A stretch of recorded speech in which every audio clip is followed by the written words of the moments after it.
Being too sleepy to drive shows that there are more drivers out there than you think who are actually driving drowsy. A lot of folks, we're going to tell you how many drivers are behind the wheel tired, and the story of one man who survived 2 drowsy driving accidents. Coming up tonight at 6, after more layoffs by major corporations, we're going to talk to an expert about the business climate right here in Connecticut.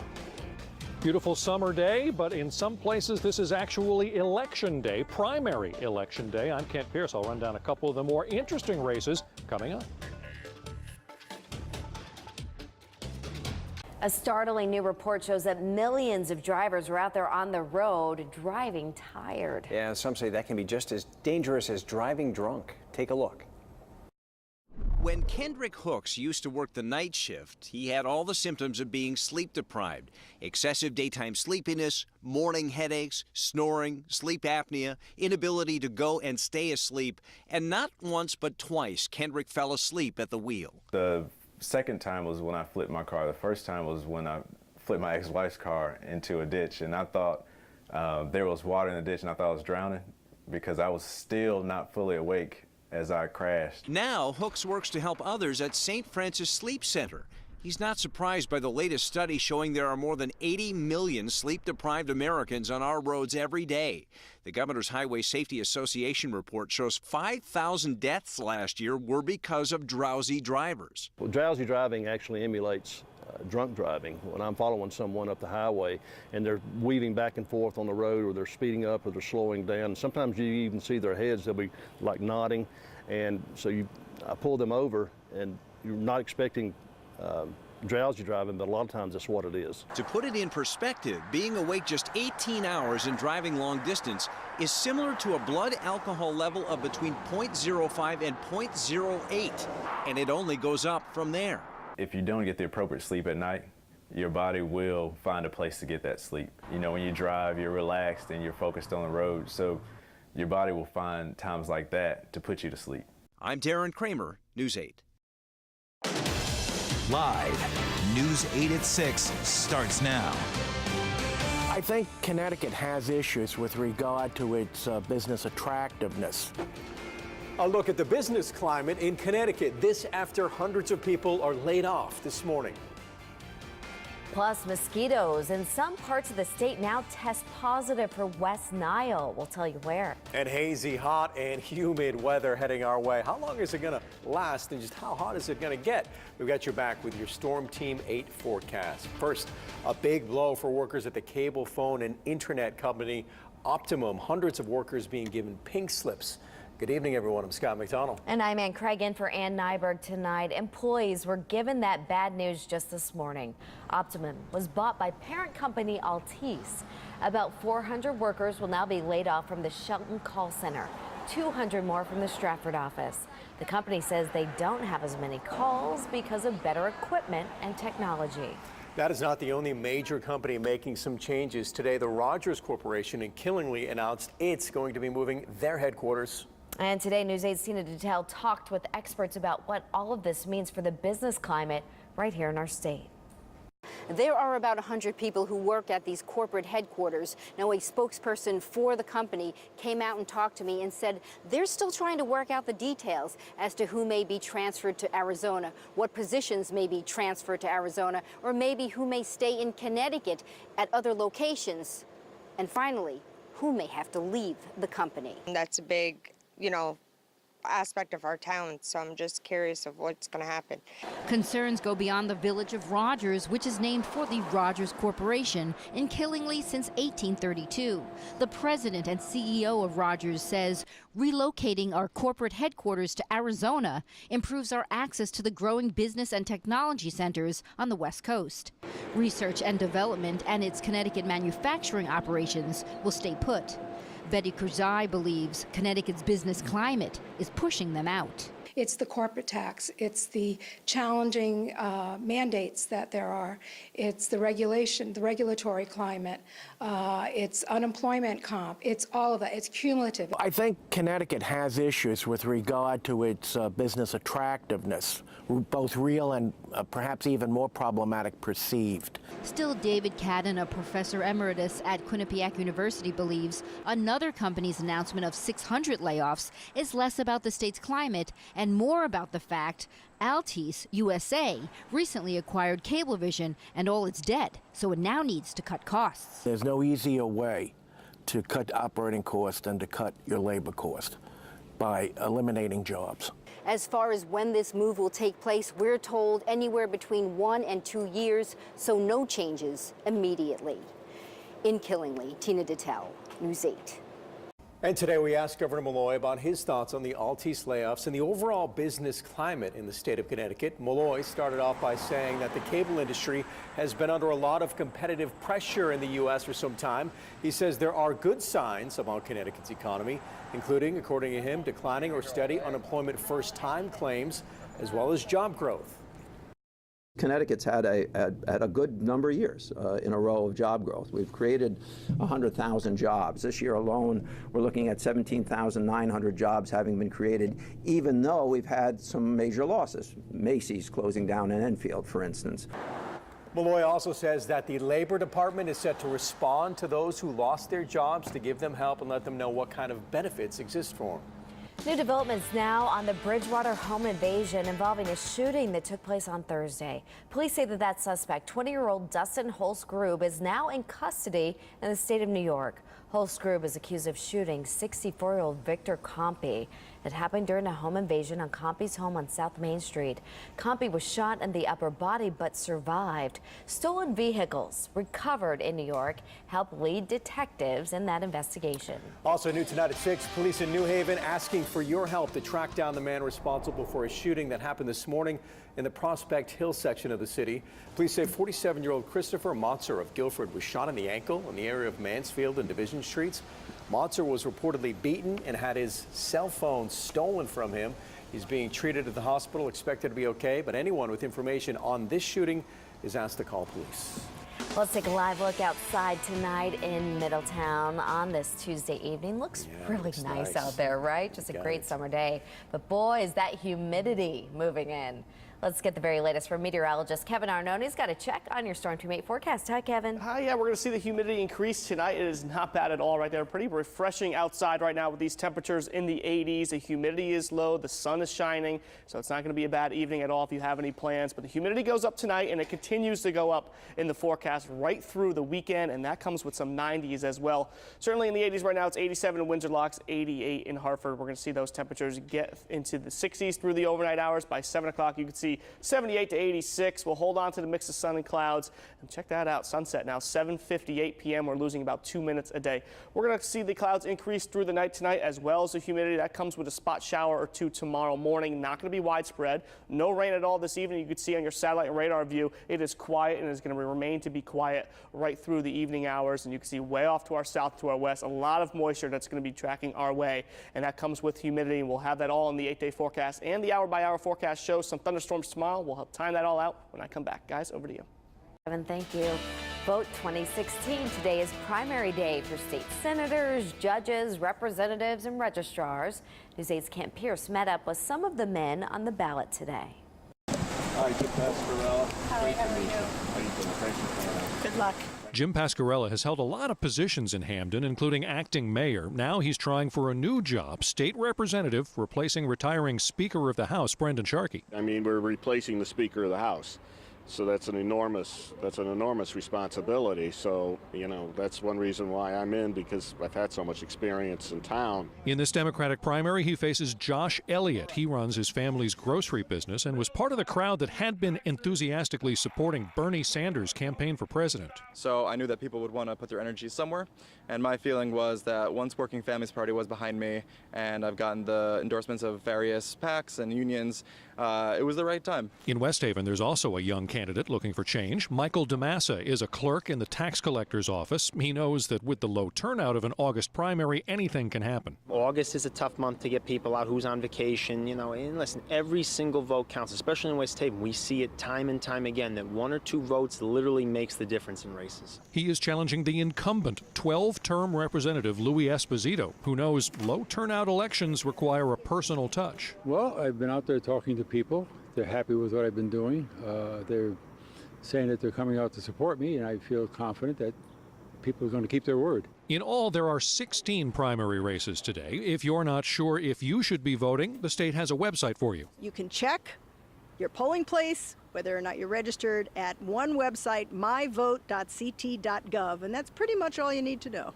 Remember, you have to be a registered member of the party holding the primary in order to vote in the primary today, and it's too late to register for today's vote. If you're feeling left out, though, there's still plenty of time to register before the general election in November.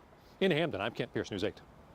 And there is some time to still act today if you are registered. Those polls for the primaries, they stay open until 8 o'clock tonight. So if you haven't voted, still got less than 2 hours to get out there and do so. That is right. Coming up tonight with a closer look, primary day today, general election now just 90 days away.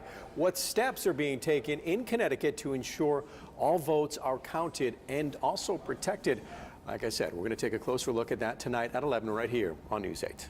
Mosquito tests now show West Nile in some parts of the state. We're going to tell you where it is being detected coming up next right here on News 8 at 6.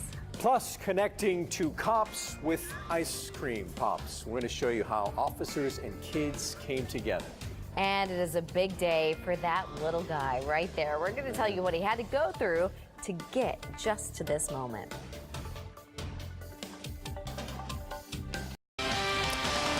New tonight at 6, we're following reports of West Nile virus reported in the state. The man who runs the mosquito surveillance program says mosquitoes in Stamford and Bridgeport have tested positive for the virus. Mosquito testing is done at 91 locations statewide, and officials will test more places as we head into the fall here. Right now, Stamford and Bridgeport are the only locations that West Nile has been found. Back into the wild. I want to show you this. This is copper. Released back into the ocean today at a beach in Narragansett, Rhode Island. So Copper, a harbor seal, arrived at Mystic Aquarium back in March with severe wounds on his neck. That was all from being entangled in a fishing line.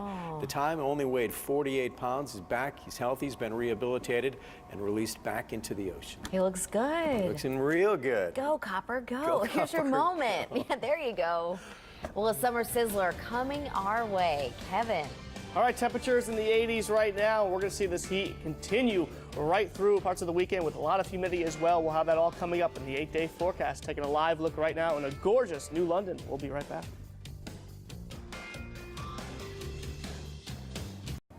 Today, U.S. Senator Richard Blumenthal met with Waterbury's mayor and police chief to talk about the city's community policing. The meeting comes in the wake of the recent police tragedies in Texas and in Minnesota. And today, issues like body cameras and racial profiling were discussed. Leaders stress police training on conflict management and cultural diversity training. We brought Blue Line training in. It's not a public plug. That's the name of the training that we used for shoot, don't shoot scenarios. What you wanted to train our police officers to use the appropriate level of force given different situations. Ultimately, though, it came down to money and that training in body cameras and other technology needs proper funding. Also happening in Waterbury, police there got a chance to get a sweet treat from the kids that they protect. An event called Pops for Our Cops held in Waterbury last week. Really a token of appreciation and also a way to build bridges between officers and the communities that they serve. News 8's Jason Newton has this sweet story for you tonight. There was a heavy police presence at the Duggan School in Waterbury Thursday, arriving to applause and cheers after being invited there by students for their first Pops and Cops event. I told them, thank you for protecting my family and friends. On the last day of their summer school program, students thought it would be a good idea to personally say thank you for all that police do in their city. The kids got really excited. They started making cards and writing letters, and it turned out to be a really big, great event. Kids handed out cold treats and drinks, high fives and hugs to Waterbury cops. And plenty of officers made the trip over, welcomed with shouts from students and teachers. Feels really good for me to know that the officers' work here in Waterbury is recognized and appreciated by members of the community. Fourth grader Zamaya Sweat wrote a 2-page letter and read it aloud for us. Never give it up. Never stop helping us because we need you. Everybody needs you. All gestures to show their appreciation for those who serve and protect. No matter how small the kids are, they can make a big difference, and they can really touch some of these officers and say thank you for everything they've done. You can save our community. Thank you for everything. In Waterbury, Jason Newton, News 8.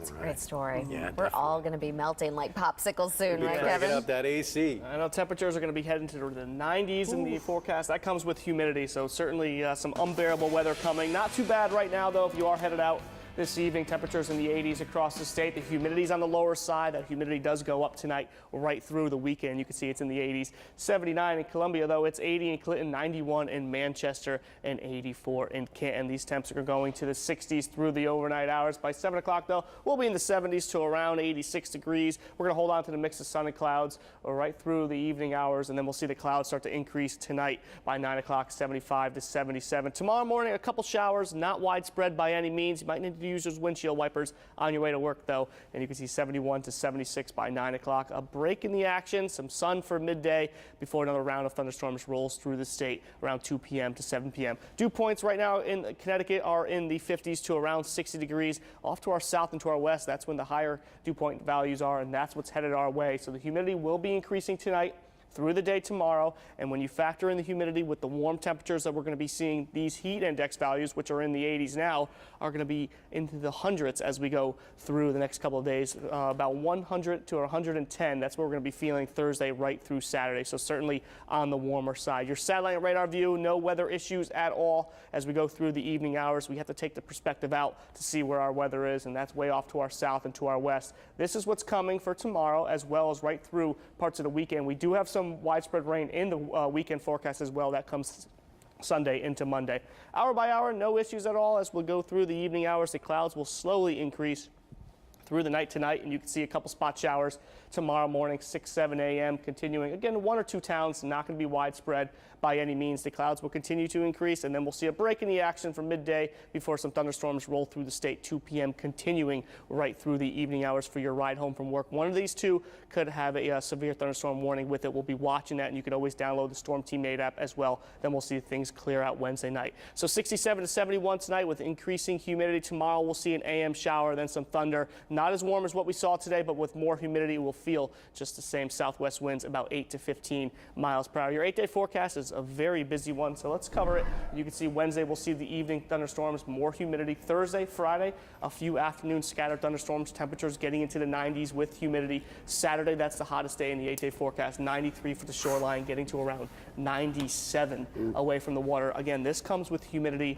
and we're going to be talking heat index values between 100 and 110 Thursday, Friday, and Saturday. And then we'll see some widespread rain Sunday into Monday. We'll be watching that, and then it'll give us a break with the humidity and the heat. So it's a busy next couple of days, and if you don't like the heat and humidity, you might want to stay inside.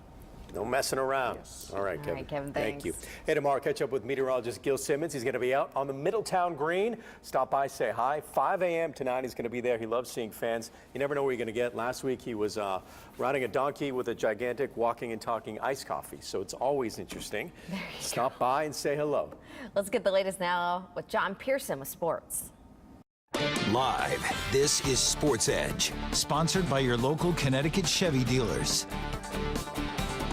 Yale football has been around a while. This year, an exciting new first when the Bulldogs host their first ever night game at the Bowl. How good will the team be this year? Well, today the Elis were picked 4th in the preseason Ivy League poll. Bulldogs are coming off a 6-4 season.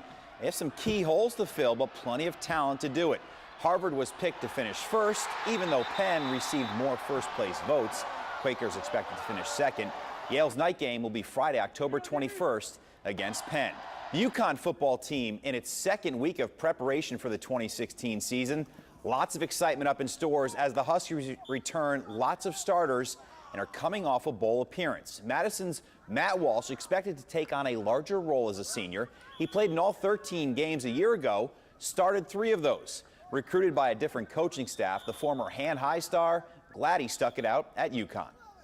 Yeah, there was a lot of tough times as their unit, but nobody ever doubted each other, or even I never doubted myself. So we all just tried to stick together and keep pushing because we know we'd get through it. And it was now that we see what we have, and after this season, everybody's definitely going to be really happy with what has happened with our program. The season starts Thursday, September 1st, when the Huskies host Maine. What's going on at the Olympics? Got that for you when we return. And the greatest UConn basketball players are coming back to Connecticut to lend a hand to their former coach. See you in a few minutes. Day 4 at the Olympic Games in Rio. If you want to plug your ears, give you a few seconds. All right, tonight a big night in the pool, but today a gold for the U.S. gymnastics team. The Americans won the team event. The Fierce Five beat Russia and China, who took silver and bronze. Here's the latest look at the medal count. The United States leading the way with 22. 6 of those are gold. China has 7 gold medals, the most at the Games, 16 total. Russia and Japan are tied for 3rd with a dozen medals apiece. Every couple of years, the best of the best former UConn basketball players make their way to Connecticut. They come from all over to help Jim Calhoun. It's a weekend of fun that includes golf and the main attraction, a charity basketball game. Chances are most of the big names will take part Friday night at Mohegan Sun. Ray Allen, Kemba Walker, Caron Butler, Andre Drummond, Richard Hamilton, Rudy Gay. You can name lots of guys. The event never disappoints, and this year some former UConn women's players will also take part.